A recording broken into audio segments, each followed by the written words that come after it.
ও hello. আসসালামু আলাইকুম ওয়া রাহমাতুল্লাহ। আশা করি সবাই আছেন ভালো। এই জায়গার মধ্যে একটা প্রশ্ন আছে। এক ব্যক্তি স্ত্রীর চেয়ে ৫ বছরের বড়।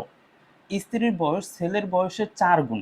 ছেলের বয়স যা হবে তার থেকে ৪ গুণ আরকি মার বয়স হবে এবং ছেলের বর্তমান বয়স ৫ বছর হলে ওই ব্যক্তির বর্তমান বয়স কত?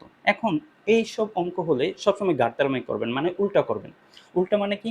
ছেলের বর্তমান বয়স কত আছে? ৫ বছর।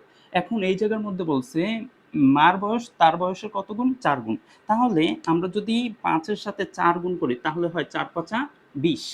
২০ এর থেকে আবার বলছে কি ওই ব্যক্তি স্ত্রীর চেয়ে ৫ বছরের বড়। তাহলে ২০ এর সাথে যদি আমরা ৫ যোগ করি তাহলে আমাদের হয় 25, মানে আমাদের এটা হবে উত্তর। তাহলে একই রকমভাবে স্ত্রী স্বামীর চেয়ে ৫ বছরের ছোট।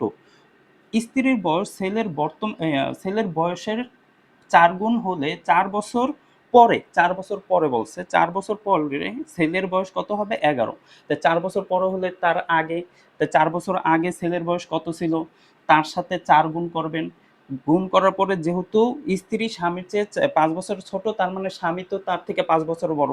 তাহলে কত হবে? সেটার উত্তর আপনাদের থেকে আশা করছি। তাই আশা করি ভালো থাকবেন। আসসালামু আলাইকুম।